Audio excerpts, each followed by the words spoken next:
Welcome to the Work Wonders podcast, where we simplify HR for small business. I'm Angela. And I'm Susan. Let's dive into today's episode and see what you've been wondering about.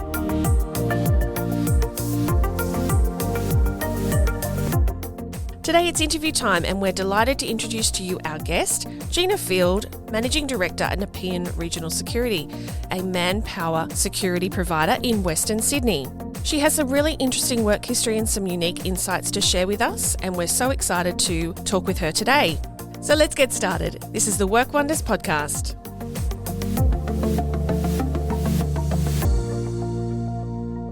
Hi, Gina. Good morning, ladies. How are you? Good. So great to have you here. I know. I'm so excited. This is my first podcast. I'm just letting you know. Congratulations. Yeah, thank you so much. So, Gina, you and I have known each other for a long time, but I really didn't know that much about your history and how you got into the industry, such a male-dominated industry. So do you want to tell us a bit about the business and how it came about? So I became a security officer when I was 18, which was quite a number of moons ago, and I was a security operative. And I was working for a particular security company, and about 7 days before Christmas, they decided to shut down their operations, placing a lot of people out of work. And I thought to myself, I'd been working for this company for 5 years, and I thought, what am I going to do? I have no idea what I'm going to do. So I went around and I saw all of the clients and I said, goodbye, thank you so much. I don't know what I'm going to do in the new year. And there was a particular client. Her name is Helen Andrews from Rex Andrews Transport, and she said, Gina, why don't you start your own security company?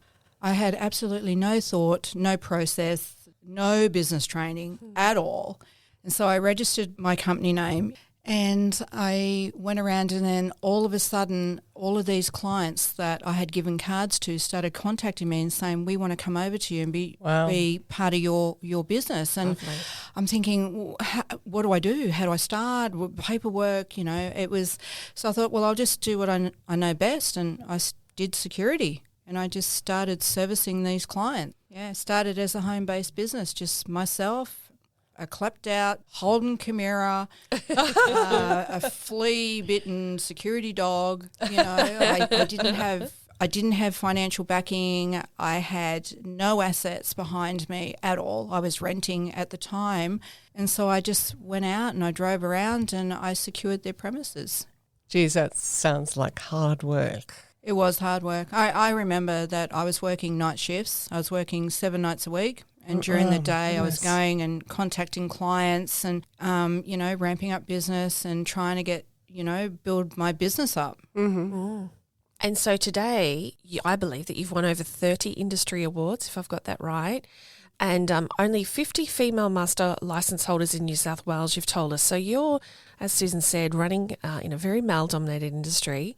So that was 50 out of 50,000, was that right? No, so in the security industry, to be a registered company, you have to be a master licence holder. Oh, okay. So we've got to apply for that. And there's over 5,000 master licence holders in New South Wales. There's only 50 female master licence holders, and there's only about 20 that are operational, 20 females in the entire of New South Wales. Right. How many people are in New South Wales? Over 9 million. So you're in a very select few of people. Very, in this very business, select few, yeah. So what would you say are your personal strengths that have helped you become so successful in that industry over those 24 years? I think what it is the fact that I did start in security. So I was working for other companies and I could sort of see their strengths and weaknesses, and I saw their downfalls and their good sides. So I knew what customers really wanted. And I suppose the fact that I was a female operator, so people really could a lot of clients could resonate with that, because the interesting part about it is in business, if there is partnerships, a lot of the times the females will actually make the decisions. So they really resonated in working with a female company operator. And I think what was interesting too is when I did go and see some people, they would say to me, oh, you must only be the salesperson. Where's the managing director? And I say, I am. So to try and prove myself as a credible security operative, being a female, was very difficult. Yeah, I can imagine. So you started out as yourself on your own. Yep. And today, you know, how have you gone over the time and grown your business, and how many staff do you have today working with you? So I employ over 40 personnel within my business.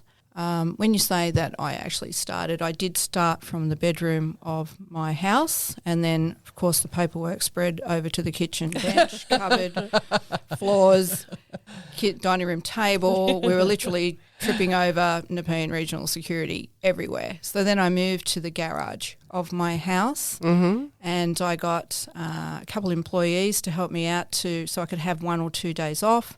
And then I expanded from there, and I moved to a small office in Penrith.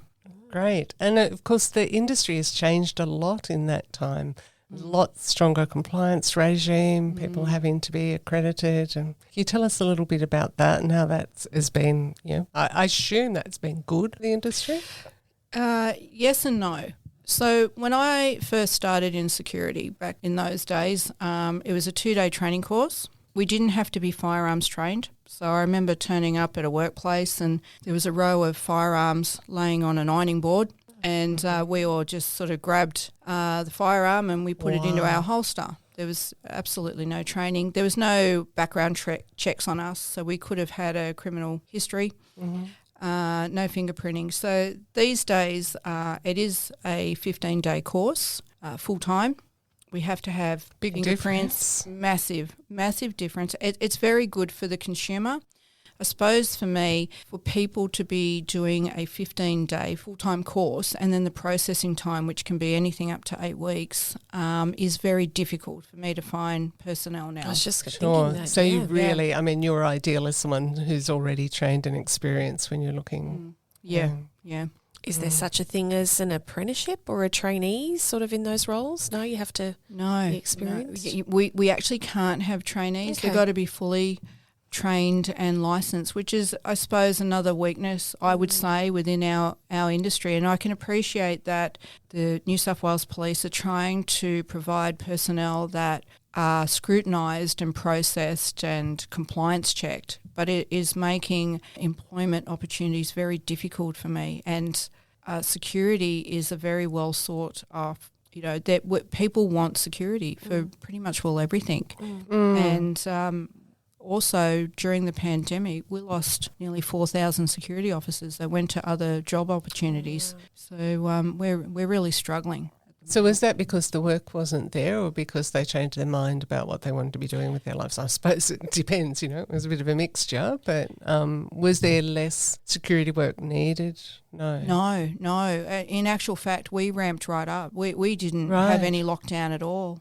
I mean, I was pretty jealous, actually, of the people that they were posting, I'm really bored and I'm picking fluff out of my navel. I'm thinking, geez, I wish I could. So we really ramped up because, remember, we had vax checking, we had QR coding. Of course. So every swimming pool, library, state, local government facility had security on it. So in actual fact, I was frantically employing people. So we were authorised workers all the way through the lockdown. So I'm not really sure what a break is yet. Just My saying. goodness.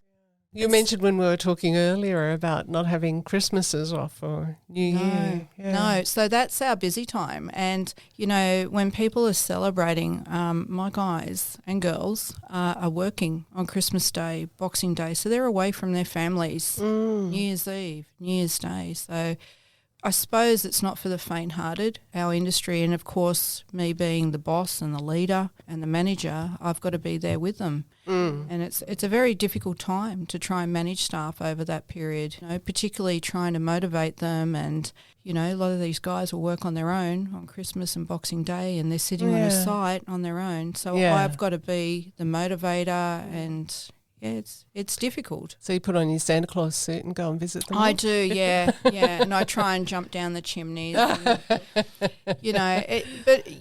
on a serious note, I mean, I do feel for these guys, and they have chosen an industry where we are required weekends and public holidays and Easter, when other people are gathering, and it must be very difficult for them. I assume they get paid a premium for working those days? Well, you know, they do. But it doesn't really. It just doesn't compensate. No. So, you know, when people are getting into the security industry, I do sort of tell them what they're in for. And I suppose looking at that, attempting where I am, I'm really trying to attract women to our industry because it is a fantastic career. But women don't really want to work Christmas days. No. And what I've found anyway. Yeah. You know, because they've got children and they want to be with their families. So again, it's a really difficult industry to work in and have a business in. It really is. And on the flip side of that, Jenny, you said there's some really great things about that career. Tell us about that. Well, it's all I've ever done, actually. So I suppose the fantastic part of security is it never gets boring because we have so many opportunities every day. So, you know, we do a lot of events. We do movie sets as well. We do TV commercials. So there's a lot of opportunity to have a lot of fun. You know, just on Saturday we did the Spring Festival and the guys had a great time and we've done movie sets, and I remember saying to you ladies that, you know, I've always run with the thing like Richard Branson, you know, say yes and then wing it later. And I remember a lady rang me and said, have you ever done movies? And I said, yes, of course. Of course I've supplied security for movies. What are you saying? And they're saying, well, we've got a movie for you up the mountains and it's with Olivia Newton-John. And it was just an amazing opportunity and we did so well with that that we moved on to another movie with Leonardo DiCaprio. Was that The Great Gatsby by any chance? It was, because it was in the mountains. It was actually, At it Mount was, Wilson, wasn't yes, it? that's right, it was. And it was only supposed to be 3 weeks and because of the rain, it was pouring with rain. So it went 3 months, this job. So we were up in the mountains for 3 months. Now, come on, ladies. You can't tell me you don't want to work in the industry after knowing that. No, I know. I am a tad jealous. I know. And then we were very lucky to work on the set of Wolverine, which was actually filmed, the part that we did was in Parramatta. Just down the road, maybe. Just down the road. They closed the whole street off. And it's interesting some of the jobs that we get to do because, you know, we've got to look after the celebrities' garbage bins to make sure that people don't dive in and take a half-eaten apple by Leonardo. And oh, dear. and I'm not that much of a fan. No, I know. But I will say that we had the opportunity to look after Hugh Jackman's shower block. There's a job for you. Yeah. Now, if that doesn't get you to get your security license, I don't know what won't. If you're enjoying today's content and you know of someone else who might benefit from it as well, why not tell them about our podcast? Simply mention the name Work Wonders Podcast and let them know. So how many women do you employ at the moment? I've got 6 ladies working for me at the moment, full-time and casually. I have my full-time personnel and then we have what we call casual event staff because I do dance festivals and FOMO and those sort of things. So we get a lot more women. And, you know, the ladies love doing the events as well. It's a really good atmosphere. Yeah. I think it also, I mean, from an audience member perspective, it's nice to have women's security around at places like that as well, don't you think? Yes. Well, especially for young women, you know, to feel that there's someone they can approach. Well, it's interesting because clients do ask for female security operatives for that reason because we also have an empathetic approach to things and particularly conflict resolution. I found that women are very good with that. We diffuse situations very, very quickly. So, I mean, there is certainly a role, a very significant role that women do play in the security industry. And what about the challenges? What would you say is one of the biggest challenges in being an employer in this industry? Attracting personnel, given now, particularly post-pandemic, where people have got a different mindset now, where, you know, they want a hybrid work and work from home and more flexibility. So it is really quite difficult, attracting people That's to really these roles. interesting because I hadn't really thought of security being impacted like that. We tend to think of the more knowledge workers in offices and things like that who want to work from home. And Oh, look, I ideally I would love to look after Western Sydney Airport from home. I haven't worked that one out yet. Maybe I could put sort of cameras up and just watch them up on my screen while I'm in my PJs or something. But you'd need a lot of cameras, wouldn't you? Yeah, so it is difficult for them as well because they are sort of seeing, people working from home and, so again. But I think too is that people believe that employing people is almost like textbooks. You read the textbooks, you put them on, you go through HR, you make sure you stick, right with the Fair Work rules but it's not like that because you've got so many different personalities and wants and low maintenance and high maintenance and demanding and all of these things as a small business owner that you have to be for your people. How my leadership is that I believe keeping your finger on the pulse and I believe in leading by example. Yeah. So in other words, I will never get my people to do what I won't do. Yeah. I still work as a security officer. I still work at events. I still work at sites. I go out. I see my staff. Because remember, these guys don't come to an office. They go straight from home to work, working on their own, and then they go home. So maintaining the relationships is a lot harder for me. It would be. Sounds it. My challenge is to try and keep them motivated while they're working on their own. You obviously put in an effort to do that, which is important. But what I liked about what you said as well was recognising that everyone's different. They've all got different needs, different things that are going to motivate them. And that's such a challenge as a boss to, first of all, accept that and go, okay, that what worked over for this guy isn't going to work for this person over here. So, what do I need to do differently? Yeah, I think particularly with rostering, when I'm rostering, I don't just sort of throw names and go, I'll just put, Jimmy Bloggs there and Sue there.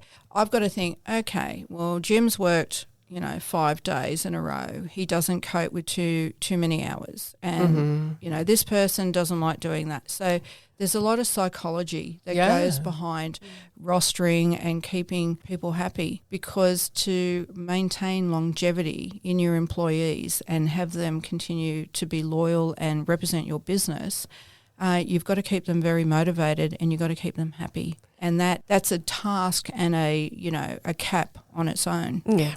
So what goes before all that is that you need to get to know them, and understand what it is that motivates them, what they want and don't want, their likes and dislikes. Yeah. So how do you go through that process? Is it as you're recruiting, or you spend more time with them when they first start? How do you make sure that you're on the same wavelength with them?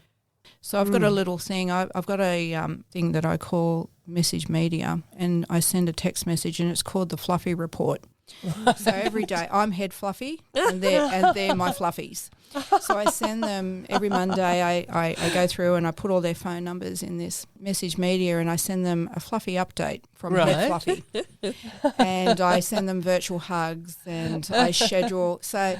And I also have a newsletter that's quite funny, and I put all their photos in. Because remember, these guys, like, for example, if someone, say, is working at Western Sydney Airport and I've got another person that's working at another site, they've never met each other. Yeah, exactly. So they could be working for the same company for 3-4 years and never seen each other. So I put their photos in a newsletter so they can, with a funny line, like there's a particular guy that his photos always look like he's a supermodel, hair slicked back, so we call him the supermodel of NRS. So it is really, really quite challenging, and it is a lot of work for me to try and keep this on top of everything else. Like, small business owners will be hearing me when I'm saying this. There's a lot of caps that we're wearing. Well, it sounds like you are on top of it. You're not wrong. I'm sure there are a lot of people that can relate to what you're saying. I guess what's one of the biggest things that you've learned over your time in the business? I think what I have found with small business is they tend to say that they're either not capable enough, not big enough, or not ready. And one of the things that I did in 2007, I had 3 people working for me, and I saw that a large government contract had come out in tender. And first thing that I thought to myself is, no, I'm not big enough. I don't have enough people. I'm not ready. And I thought, you know what, like, bugger it. I'll just apply for it. You know, I'll just wing it and I'll just get experience writing a tender. And then I got a letter saying that I'd been shortlisted. I thought, okay, this is interesting. Yeah. All right, you know, shit's getting real now type thing. And then they called me in for an interview and they said to me, oh, you know, how do you think you'll go covering this contract? And I said, no problems. No problems at all. With 3 employees. That's it, 3 employers, yeah, that's right. Well, I sort of wrote the tender to make myself look a little bit more... Yes, of course. Embellished a little. Embellished, yeah. I love that word. Is there copyright on that? I'll use that. It's all yours. Yeah, so I went and they said to me, have you ever done events? I said, yeah. I hadn't. I'd never done an event. So, and then I was awarded the contract and I obtained 3 former Olympic state government sites to start on New Year's Eve. So they literally gave me 4 weeks to get things together, but I did it. I just went in this survival mode and I did it, and I recruited staff and got all the equipment, and it was a maniac time. And I suppose what I need to say to people is never say never, because what's the worst that's going to happen? What, you just get a no? Yeah. And I say to people, you know, do your research. You can get opportunities out of local newspapers or you know, for example, I'll see in a local newspaper that a premises has burnt down. So I contact them and I say, I'm sorry that your premises is burnt down, but do you need security services? And they go, yeah, we didn't even know where to look. So try and get the opportunities. So Western Sydney Airport, how did you get that contract? Because that would be a pretty attractive one. Well, that was pretty complicated, actually. I just rang them up and said, do you need a security service? And they said yes? Yeah. Like it's not, you know, people tend to overcomplicate things and say I can't get these clients. Just what's the worst that could happen? Yeah, as you said, they can say no. Well, we've already got somebody. We've already got someone. Okay, well, or you have to submit a tender. Or that's right. So I've now got the head office for Western Sydney Airport, and I've also got the experience centre at Luddenham. That's how I got it. And who knows where that might all lead? Well, 2026, apparently the first plane is going to fly out of there. And okay. I think it'll be a domestic flight. A courier flight, but it's going to be a plane. And it's just been such a, I suppose, a pinch me moment. But, you know, these opportunities are there. You just got to have confidence in yourself and believe, and you are not that small. Yeah. Because just remember that Woolies and Coles and Qantas all started as a small business. That's really inspiring. It is, yeah. Just go out and chase it. Yeah, there's nothing stopping you. Never say never. I've always said that. Never say never. What's the worst? They just tell me, no, we've got someone else. It's that simple. Yeah. So I'm thinking too, like if I'm someone who's buying security and someone like Gina approaches me, I'm going to think, well, she's got to get up and go. You know, she's proactive. That's right. That's why I would, you know, it obviously works in your favour. Well, it does. The fact that I do my research and, you know, there's a lot of hours in small business. Like this is not textbook stuff. It really isn't. And I do come across numerous people that do say to me, oh, you know, but this is what I've got to be, and I've got to do this in 1 year and 2 years and 5 years. I've got to have my goals. How's your strategic plan going to? How's that going for you? You know, or I've got to work on the business, not in the business. Well, I can tell you now, I still work in my business 7 days a week. I know every cent that goes in and out of my business. I sign off on everything. It's worked for me. And, you know, you've got to make a lot of sacrifices. If you think that you are going to get into small business and that you are not going to work hard for the first years, you are sorely misguided. Because you have to work hard. You have to put in the hours and make, unfortunately, numerous sacrifices. And Gina, if you would give our listeners just one top tip about being an employer to take away today, what would it be? I'm a manpower business, so I really can't get away from employing people. But I would say, particularly with staff shortages now, I would say try and automate systems as much as you possibly can. I am all about sort of employing people, but I suppose with the shortages and the amount of sort of stress that it is putting on business, try and automate your systems. Gina, did you have an offer for our listeners? Well, not really a 10% off offer, but besides manpower, we also do CCTV cameras on residential and business. We do back to base alarm monitoring when they A+ graded control room, which is the highest rating in Australia. Of course, I would only have that. And we also do mobile patrols think about Christmas coming up very soon and looking after your house possibly, particularly with the amount of break and enters that are happening. So if anyone needs to contact me, just do www.nepeanregionalsecurity.com.au. Fantastic. We've really enjoyed talking with you. Thanks, Gina. No problem. I've certainly learned a lot. Oh, thank you. Okay. It's been so nice. Thank you so much. We hope you got some helpful takeaways from today's interview with Gina Field from Nepean Regional Security, where she talked to us about her journey of becoming an employer and a small business owner, where things can be challenging and where things can be great in her industry. We hope there's something that stood out for you. Why don't you let us know? Jump over on our LinkedIn page and comment on today's post. You can find the complete show notes for today's episode on our website, workwonderspodcast.com.au, where we'll also put Gina's contact details if you want to get in touch with her to talk more.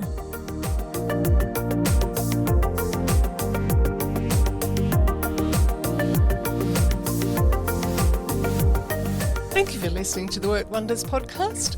Hit subscribe now so you never miss an episode. And if you enjoyed today's, why not tell your friend and maybe even leave us a review? So what have you been wondering about? You can pop onto our website, workwonderspodcast.com.au, and let us know. We'll talk to you again soon.